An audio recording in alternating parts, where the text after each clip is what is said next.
1.3. Angola's gonna slow the vibe down here a little bit, y'all, and tell you. Fellas, whatever you do, stay out of trouble. You're trying to go home. There's no need to get yourself embedded deeper in Angola. Try to get home. I love you, man. Once a man has entered the gates of Angola prison, he may never see the outside world again. Here, 90-year-old convicts sleep next to 18-year-old outlaws. Some rise each morning with freedom on their minds, while others prepare to die behind these bars. But inmates aren't the only lifers at Angola. Inside the confines of Louisiana State Penitentiary, just half a mile from the main prison, is Angola's residential staff community. It's called the B Line, named after a railway that once passed through this area. Hundreds of Angola's correctional officers call the B Line home. Hey, honey. When I retire, I probably won't have to leave if my wife's still working here. I'll have to have something to do some housework and keep the house clean, wash the clothes, get a uniform ready for the next day. Major Ronnie Fruget has lived here for 40 years, making the same short drive to work every day.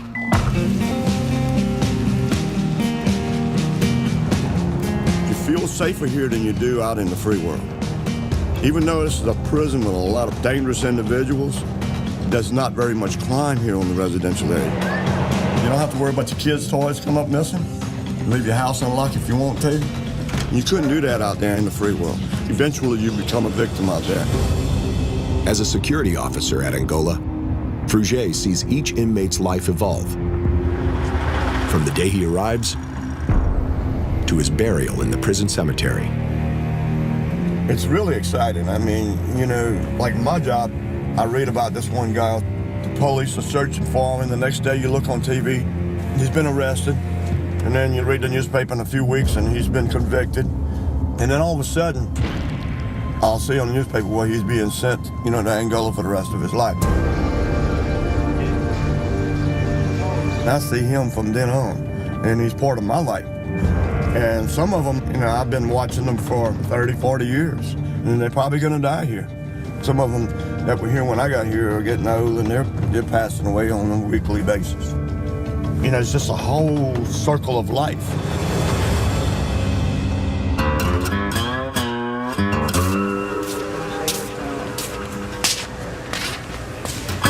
At 70 years old, Lloyd Bone has been at Angola for as long as Major Fruget. This marks the 40th year of his life sentence.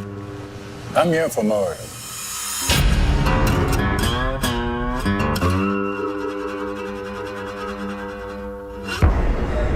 On a brisk December night, Lloyd crossed the river into one of New Orleans' most dangerous neighborhoods. It was a night that changed his life forever. When I took and left home that night, they told me don't go. Told me if you go back across that river, say you don't get in trouble.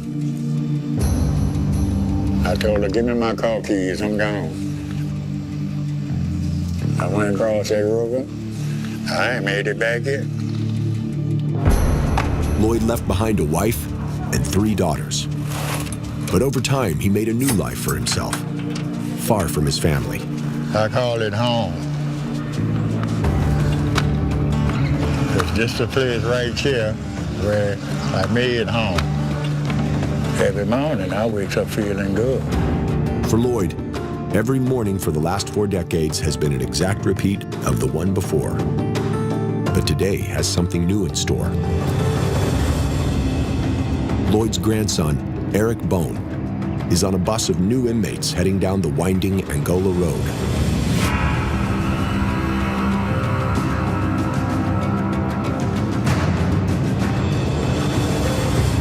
Assistant Warden Kathy Fontenot passes the caravan as she enters Angola for another day of work. This road dead ends at our front gate. It is a dead end for many people.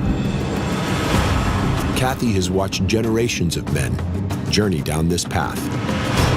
This is the road that thousands of people travel for the last time in their entire free world life.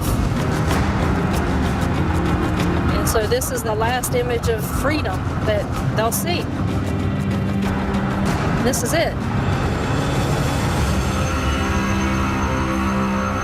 While Eric and the new inmates catch a last glimpse of freedom, Major Ronnie Frugier awaits their arrival.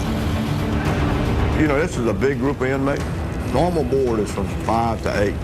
So with 23, it's going to take a while.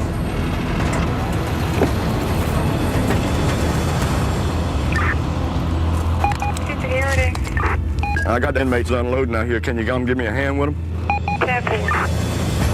Processing 23 new inmates will be a full and chaotic day's work for Frugier and his staff. I'm going to call y'all out a name and just put them right here, and we'll figure out if all the records are here. This is the first time that Lloyd's grandson, Eric Bone, has been inside Angola.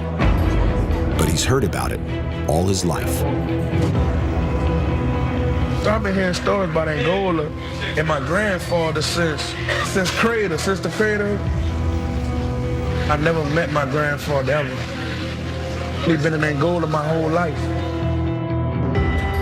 But no stories can prepare Eric for what lies ahead. I'm a first-time offender. This is my first time in jail ever, and I have a life sentence.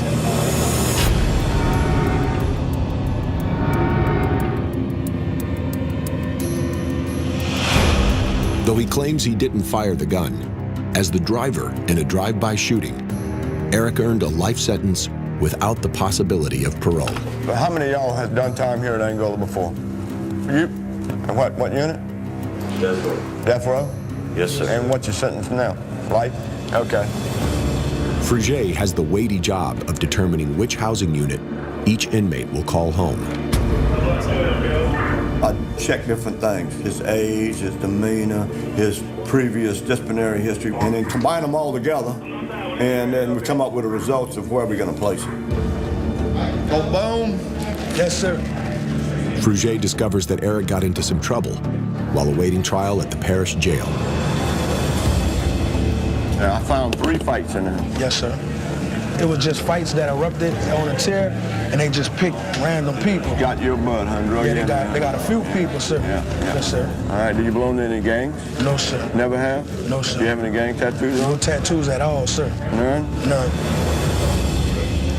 Frugier's decision will determine where Eric spends his first 90 days at Angola. He could end up in a dormitory that affords him certain freedom, or a tiny cell block for 22 hours a day. And what I'm going to do is I'm going to start you off midway. Not in an extended lockdown, not in a dormitory. We'll make you maximum in a working cell block. 2 men in a cell. Y'all work in the daytime. How you feel about that? For the foreseeable future, Eric will be relegated to an 8x6 cell, allowed 2 hours of fresh air each day. You better be loose. Yes. Yeah. I can see it in your face right now. But I have to do what I've done, and that's the best place for you right now. All right?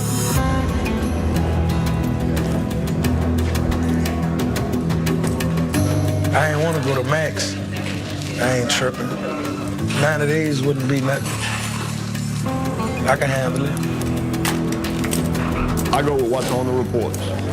I question them, I ask them, I give them the benefit of the doubt, but I go what's on the report. Coming up, Angola 45 kitchen captain. a notorious escapee returns to Angola. That's that one that ran away on that cotton trailer? Yeah.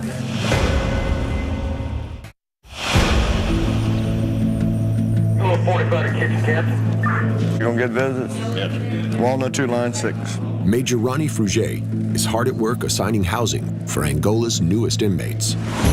Medium dormitory. Medium. Among them is 23-year-old Eric Bone, a first-time offender who will be here for the rest of his life. But not all of the new inmates are seeing Angola for the first time. 2 writing tablets, 1 pair of eyeglasses, 1 t-shirt, 4 piece of clothes. Where's Simon got here? Yeah. I done lost about 40 pounds. I see that. Lefty Valverde has been in and out of these gates for most of his adult life.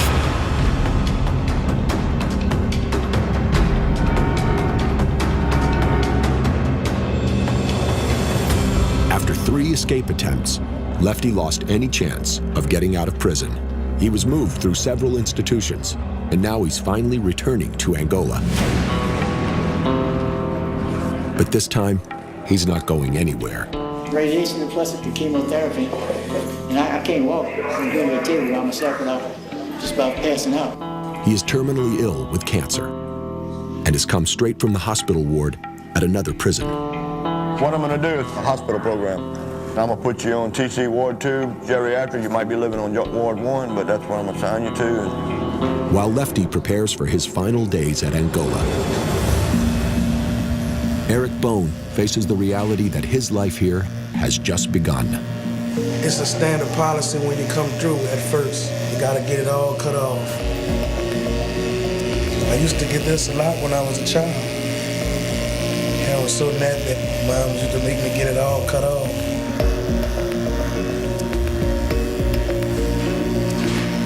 I have a lot of family members I left outside. A mother, a son, 3 sisters, a brother. Loving family, they're here for me. But Eric also has family on the inside. Turn and face that way. 40 years ago, Eric's grandfather Lloyd had his own mugshot taken. I never met my grandfather ever. We've been in Angola my whole life. But it'll be a pleasure to meet him.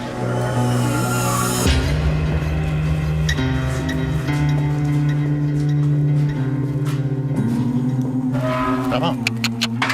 Over the years, Eric's grandfather Lloyd has risen through the ranks to become an elite inmate, known as a trustee.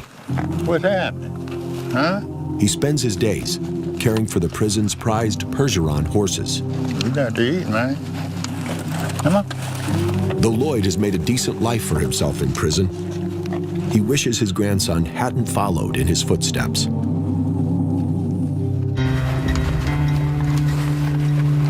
I didn't want to see him come up here, but I want to meet him. I want to talk to him.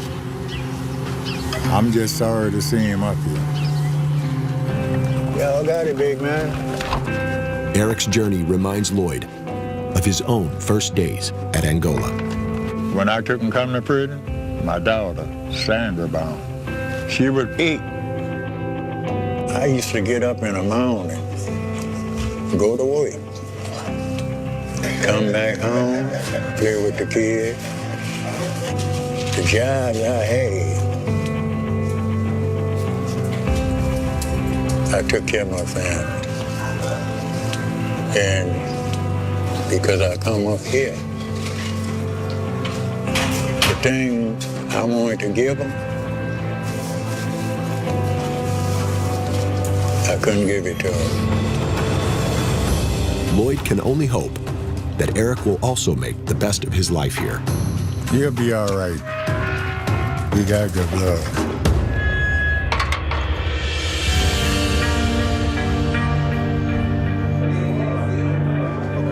Now as he steps into his new life, Eric gathers his only belongings. 2 books, 2 Bibles, 1 bundle of legal mail, 1 pair of tennis shoes, 1 set of headphones, 1 soap dish, and 6 food items. All right, got my beds. I got an extra one just in case I need one. For Major Fruget, a father and a grandfather himself, every Monday's intake is a day of reckoning. You know, at the end of a processing like this, and thinking where I put them at and where they're gonna be for the rest of their life. And I think about all those guys and all the mamas.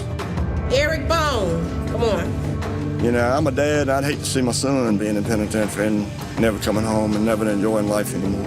Y'all be cool, man. Open the floodgates.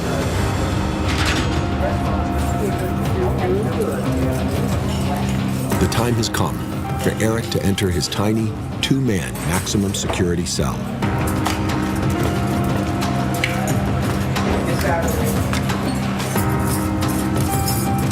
Once processing is complete, Fruget can only step back and wonder what each man will make of his life behind bars. Bone, you know, we don't know all about him. You know, we just see what we see. Bone might make it, but one thing, Bone is probably never going to go home. Those guys, they're here for the rest of their life. You know, wasted life in prison, behind bars. We weren't made to be behind bars. We were made to be free.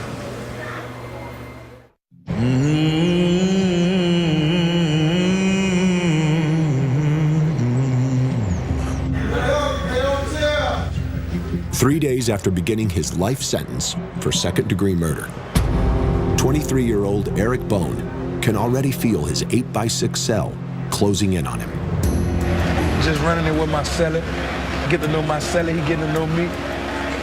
Gotta have Louisiana hot sauce. That's red beans and rice.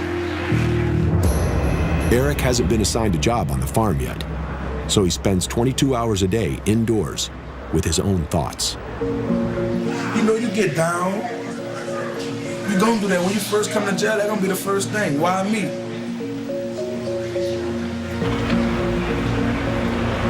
Can't let it get to you. You got strong people, you got weak people. You're one of the strong ones. So we just gotta deal with it. Good call. Good call. You gotta keep a smile on your face.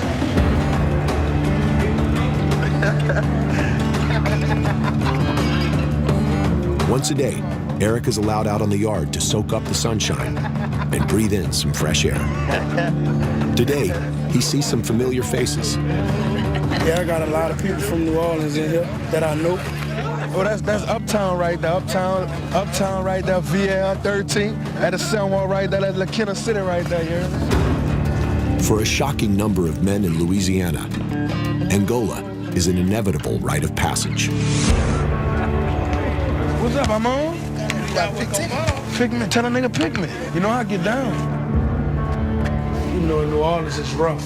As a child growing up, that's all you hear is gunshots every night. There we go. You know, in New Orleans, you live to see 21, you did a good job. Right when I made 21, that's when this happened. You know, Louisiana's system is not really up to par right now. You know what I'm saying? So, I just, not a statistic. In Louisiana, murder statistics are unusually high.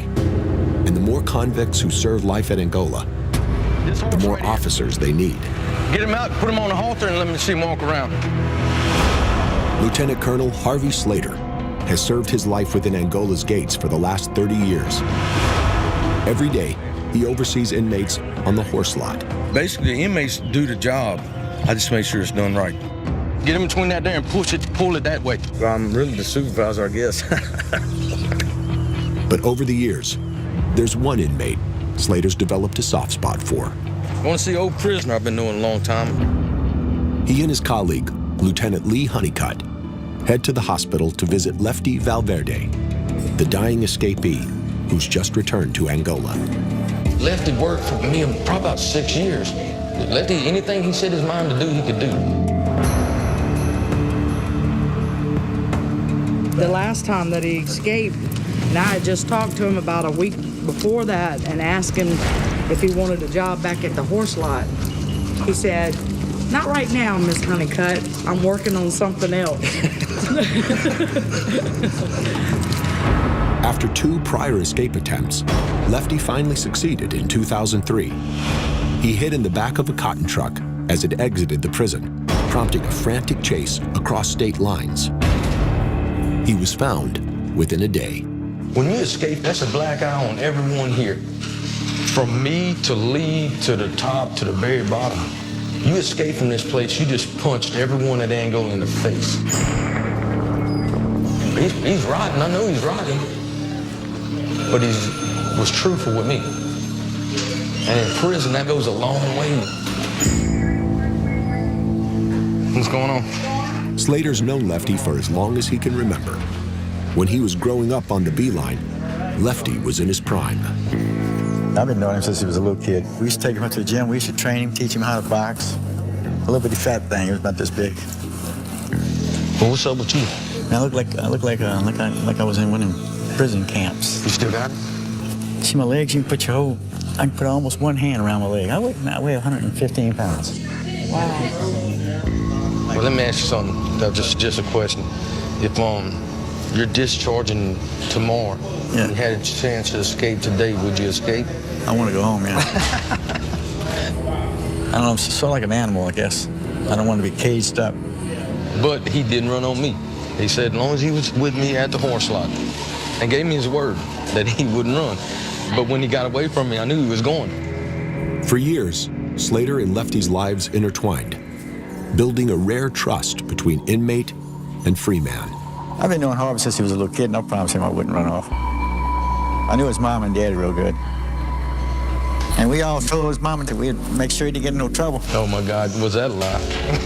They turned all the way around. Nobody ever thought the colonel's still working here. Thought, if anything, he might be here with us. Uh-oh, time to go. Yeah? Later, bro. And don't make me send nobody after you up there. On his deathbed, Lefty finally accepts his fate as an Angola lifer. I didn't want to get old in prison. I didn't want to die in prison. But it looks like I got old in prison. It looks like I'm going to die in prison. But it's not Lefty's time just yet. Instead, another inmate meets his fate today. Hello? Yes. And when they found the family said, we don't want him? Oh, man. Nobody took his body. That's a shame. Warden Burl Kane receives word that a prisoner has passed away. That's just terrible. All right, bye. He died, heart attack yesterday.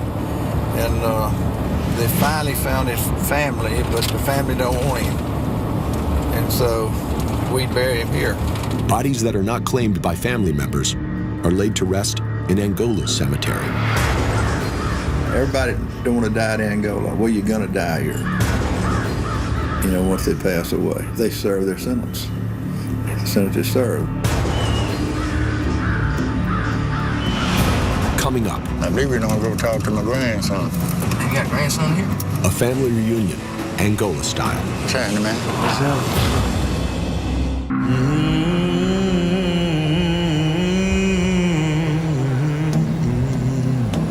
90% of Angola's inmates will die within these walls. Tomorrow, a funeral will mark another life come and gone. 70-year-old Lloyd Bone prepares for tomorrow's proceedings. Hey, doctor, just give me just a little feed where I can get to them houses. Warden Kane has tasked him with driving the hearse at every inmate funeral. When we have a funeral, Lad and Bud, they pull a hearse. I love them. They well took care.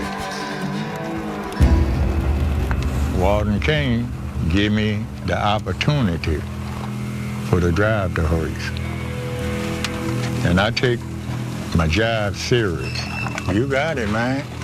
I will never let him down.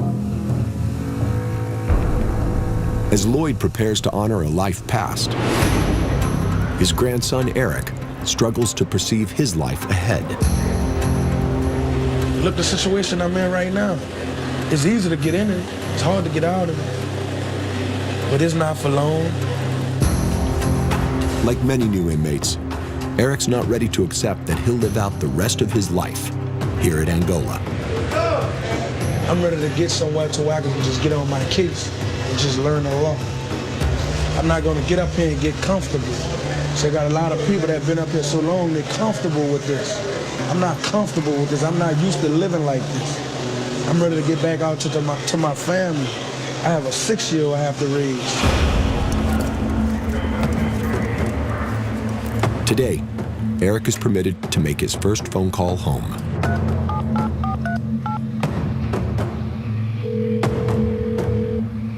I have a collect call from an inmate at Louisiana State Penitentiary. Hey, what's up, son? What's up, Dad? love you, miss you, bro. I love you, I miss you too. Keep your head up and stay focused, bro. You're gonna be all right. Come on, man. Who my son Jed? Hold on. You can hear? Yeah, I can hear him. Tell her put him on the phone. Look, just tell her put. I'm coming. Tell her put Jay on the phone. This call originates from Louisiana commercial break and may be recorded or monitored. Hello? Yeah, she couldn't hear you. I know that. Tell her put him on the phone. Yeah. There you go. Yeah, look, you just tell him what I said. Ask him what's up. Say your daddy say what's up. Your daddy say what's up, man. I tell what's up. Tell him I love him. Tell him daddy love him. Your daddy say he loves you. I love you. Love you too, man. Ask him when he come and see me. Oh, yeah. Tell him, don't tell him about me, Jay. Just tell him I'm on a vacation. He on a vacation. He say when you get ready, you come see him. Well, look, just tell him I love him, and I'm going to call him when I think about my mama, you know what I mean? Man, it's beautiful to hear from you, bro. Oh, I already know. Come on, y'all. All right. Later. Yeah. It went well, you know what I'm saying? I talked to my son. You know, it just be killing me that I'm in here and he out there, but I'll be back out there tomorrow. I told him I was on vacation. I don't want to tell him I'm in jail. And I'm 6 years old. I don't want him to know that.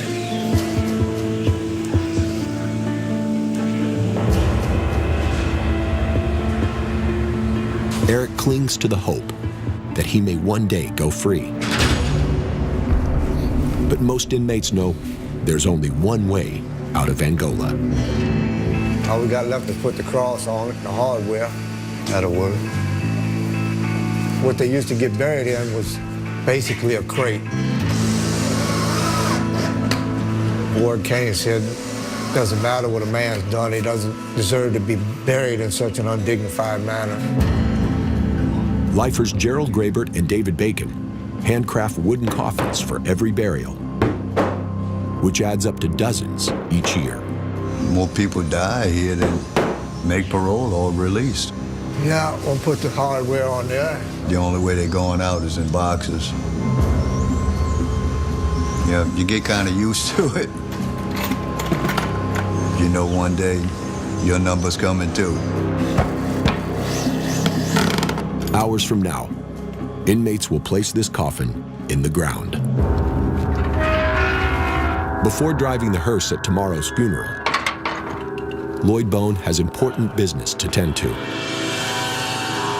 Today, he's going to meet his grandson, Eric, for the very first time.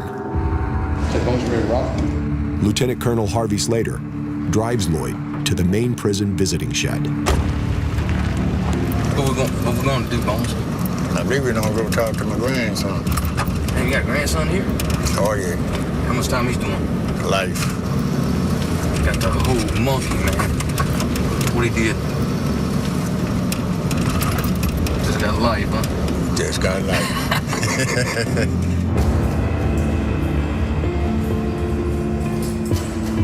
I mean, it's more of excitement than nervous. I don't know what he look like. He could come through that door right now and wouldn't know who he is. I wish we could have met on other conditions.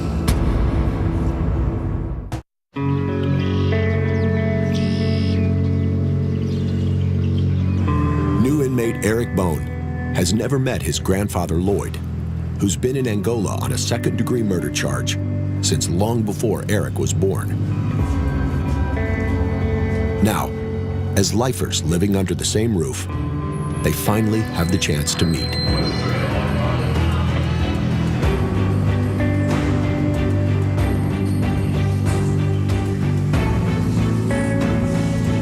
Trying, man. Is that all right, man? Yeah, I'm good, bro. You good? Yeah, that's him.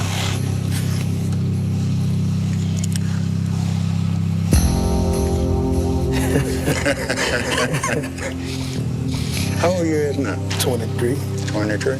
Yeah. What you thought when you see me? You thought I was gonna be an old grandpa, right? I mean, just tell the truth now. When you... How old I looked to be when I took and walked in here, and I tell the truth. I was 60. I didn't think it was 70. You took and missed me by 10. Yeah. And look at me, I'm still kicking. Right. That's right. I got some pictures I brought up here. Hey, let me see. That's my son right there. Oh, you got them with them big shades on. That's my mom. You ain't got to tell me, I know who that is. Man, you got it going on. You got a whole family out there and everything. I told your mama I was gonna take and talk to you. Yeah. Watch what you do, watch what you say, do your job, stay away from the bad crowd. You don't be all right. And don't never think I don't worry about going home, but I can't let it get the best of me. And that's what you got to do. Man, with that, I'm really focused on going home. Gonna be with my family, you know what I'm saying? Still gotta raise my youngin'. He missed daddy. I know where your head at, I know where your mind at. I went through all that there. When I took and come with this life, I said, Lord, how am I gonna do all this time? After the years started to pass, I quit thinking about it. You know what's on my mind right now? A cup of coffee. Right. And smoking a cigarette. You got to realize, you know, you're doing it like sinners. I'm giving you good advice. So, it's on you. It's on you. Over the years, Lloyd has accepted his fate and carved out the best life possible for himself within the confines of Angola. Now, he can only hope that his grandson will do the same.